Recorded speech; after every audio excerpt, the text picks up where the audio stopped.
दोस्तों अगेन मैं आपके लिए एक ऐसी कंपनी लेकर आया हूं, एक ऐसा स्टॉक लेकर आया हूं जो कि करंटली एक स्मॉल कैप लेवल पर अवेलेबल है, लेकिन फाइनेंशियल एंड फंडामेंटल बेसिस पे इस कंपनी को चेक करेंगे तो ये कंपनी किसी लार्ज कैप कंपनी को पीछे छोड़ती हुई दिखाई देगी। दोस्तों ये एक ऐसा मल्टीबैगर स्मॉल कैप स्टॉक है जिसके अंदर आज के दिन आप निवेश करते हैं तो आने वाले भविष्य में ये आपको हज़ारों % तक के रिटर्न बनाकर दे सकता है। अब ये कौन सी कंपनी है, इसके ऊपर फोकस करते हैं एंड जानते हैं किस लेवल पर आपको एंट्री करनी चाहिए जिससे आप बिना किसी रिस्क के काफ़ी अच्छा खासा रिटर्न शॉर्ट टर्म में ही बना सकें। पर दोस्तों आप लोग सबसे पहले एक पॉइंट अपने माइंड में सेट कर लीजिए कि इस वीडियो के माध्यम से मैं कोई भी डायरेक्ट रिकमेंडेशन नहीं दे रहा हूं। इस कंपनी के फंडामेंटल्स मुझे अच्छे लगे जिसके चलते मुझे लगा कि इस कंपनी के बारे में आपको जानना चाहिए। दूसरी बात, यह एक स्मॉल कैप कंपनी है जिसके अंदर बीच बीच में आपको उतार चढ़ाव देखने को मिलेंगे, लेकिन आने वाले फ्यूचर में जो इस कंपनी के रिटर्न हैं, जो टारगेट हैं, वो आपको काफ़ी बड़े और मल्टीबैगर देखने को मिलेंगे। एंड मैं ये सब इतने कॉन्फिडेंस के साथ क्यों बोल रहा हूँ, इसके पीछे कई सारे रीज़न हैं। देखो सबसे पहले यदि आप शेयर होल्डिंग पैटर्न के ऊपर फोकस करोगे तो यहाँ पर आपको एक कमाल की होल्डिंग देखने को मिल जाएगी। देखो एक छोटी सी कंपनी है, एक स्मॉल कैप लेवल की कंपनी है जिसका मार्केट कैप 2000 करोड़ का है, लेकिन प्रमोटर होल्डिंग की बात करें तो यहाँ पर आप देख सकते हो 48% से ज़्यादा की होल्डिंग आपको प्रमोटर के पास देखने को मिलती है। और इसी के साथ फॉरेन इन्वेस्टर भी इसके ऊपर भरोसा करते हुए दिखाई देते हैं। एफआईआईस की जो होल्डिंग है इस समय करीब 5.6% की है एंड इसी के साथ आपको एक अच्छी खासी होल्डिंग 8.5% से ज़्यादा डीआईआईस की भी देखने को मिल जाएगी। एंड किसी छोटी कंपनी के अंदर एफआईआईस डीआईआईस भरोसा करते हैं तो एज अ रिटेल इन्वेस्टर हमारा भी कॉन्फिडेंस काफ़ी ज़्यादा बढ़ जाता है। देखा जाए तो शेयर होल्डिंग पैटर्न के अलावा भी कई सारे पैरामीटर्स होते हैं जिसको चेक करना काफ़ी ज़्यादा जरूरी है, जिसमें सबसे पहले हम कंपनी के नंबर्स की बात करें क्वार्टर टू क्वार्टर बेसिस पे तो यहाँ पर आप देख सकते हो कंपनी के अंदर कमाल की प्रोग्रेस देखने को मिलती है। पिछले क्वार्टर के अंदर जो 136 करोड़ के सेल्स देखने को मिलते थे वो इस बार बढ़कर 176 करोड़ तक पहुँच चुके हैं। देन पिछले क्वार्टर के अंदर जो आपको 119 करोड़ के एक्सपेंस देखने को मिलते थे वो इस बार बढ़कर 155 करोड़ तक पहुंच चुके हैं और इसी के साथ आपको पिछले क्वार्टर के मुकाबले ऑपरेटिंग प्रॉफिट भी बढ़ता हुआ देखने को मिला है। एंड ऑपरेटिंग प्रॉफिट के साथ साथ यदि आप कंपनी के नेट प्रॉफिट के ऊपर फोकस करें तो यहाँ पर आप देख सकते हो पिछले क्वार्टर के अंदर जो 11 करोड़ के प्रॉफिट थे वो इस बार बढ़कर 13 करोड़ में कन्वर्ट हो चुके हैं।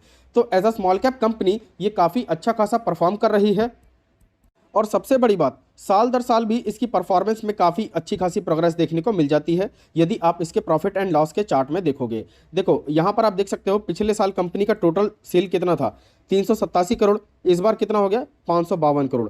पिछले साल का एक्सपेंस कितना था 338 करोड़, इस बार बढ़कर कितना हो गया 483 करोड़। कमाल की प्रोग्रेस है। इसी के साथ ऑपरेटिंग प्रॉफिट की बात करें तो पिछले साल कितना था 49 से 50 करोड़, इस बार कितना हो गया लगभग 69 से 70 करोड़। एंड डायरेक्टली हम कंपनी के नेट प्रॉफिट के ऊपर फोकस करें तो यहाँ पर आप देख सकते हो कंपनी ने पिछले साल 32 करोड़ का प्रॉफिट किया था और इस बार जो है 44 करोड़ का प्रॉफिट कर दिया है और हर साल इस कंपनी के अंदर काफ़ी कमाल की प्रोग्रेस देखने को मिलती है। 4 करोड़ के प्रॉफिट 24 में कन्वर्ट हुए, देन 32 में, देन अभी 44 करोड़ के प्रॉफिट में। और इसी के साथ यह कंपनी सालों बाद आपको इस साल डिविडेंड प्रोवाइड करती हुई दिखाई दी है, वो भी 2% के आसपास। अब ये कौन सी कंपनी है उसको जान लेते हैं, लेकिन उससे पहले आप इस कंपनी के बैलेंस शीट के ऊपर भी फोकस कीजिए जिसके अंदर आपको इस बार काफ़ी मेजर चेंजेस देखने को मिलेंगे। देखो सबसे पहले कंपनी के शेयर कैपिटल के ऊपर फोकस करें तो आपको इस बार शेयर कैपिटल के अंदर एक अच्छी खासी प्रोग्रेस देखने को मिल जाती है। कंपनी 100% डेट फ्री है, क्योंकि डेप्ट की बात करेंगे तो यहाँ पर आप देख सकते हो करीब करीब 90 करोड़ के जो है यहाँ पर डेप्ट देखने को मिलते हैं, जो कि पिछली बार के मुकाबले इस बार बढ़ चुके हैं। लेकिन इसके मुकाबले यदि आप रिजर्व्स के ऊपर फोकस करोगे तो 113 करोड़ के रिजर्व्स इस बार बढ़कर 302 करोड़ तक पहुंच चुके हैं। मतलब एक कमाल की प्रोग्रेस इस कंपनी के रिजर्व्स में देखने को मिल जाती है। दूसरी बात, इस कंपनी के लायबिलिटीज के साथ साथ इसके टोटल एसेट लगातार बढ़ते हुए देखने को मिलते हैं और इस बार आपको 90% के आसपास इसके एसेट में एक अच्छी खासी प्रोग्रेस देखने को मिल चुकी है।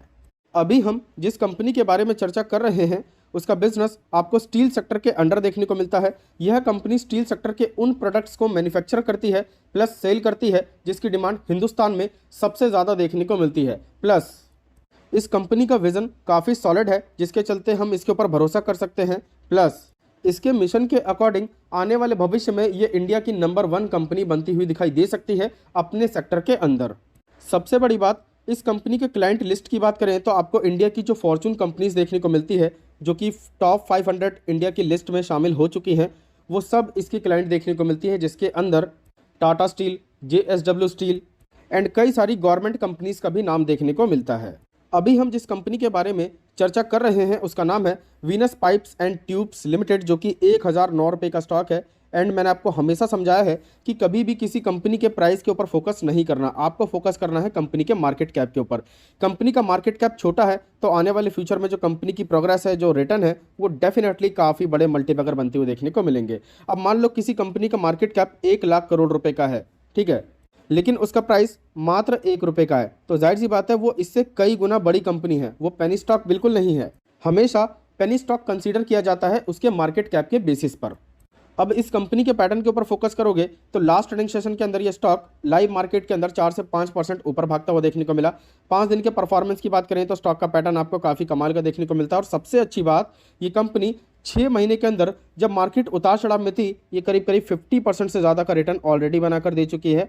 एंड इस कंपनी की लिस्टिंग को कोई ज़्यादा समय नहीं हुआ। मैक्सिमम चार्ट को देखेंगे तो यहाँ पर जो लिस्टिंग की डेट है वो आपको 27 मई 2022 देखने को मिलती है। मतलब यह कंपनी 1 साल अब पूरा करने वाली है। एंड 1 साल के अंदर जो इस कंपनी के रिटर्न है अब तक टोटल 203% के देखने को मिल चुके हैं। और अभी भी इस कंपनी का पैटर्न काफ़ी सॉलिड देखने को मिलता है। और डेफिनेटली इस कंपनी के ऊपर आप भरोसा कर सकते हैं, ट्रस्ट कर सकते हैं।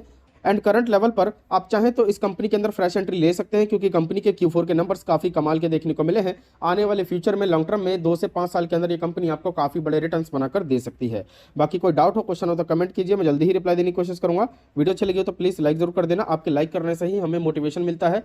प्लस चैनल के ऊपर फर्स्ट टाइम विजिट किया हो तो प्लीज़ चैनल को सब्सक्राइब करके बेल आइकन को हिट कर देना। Thank you guys.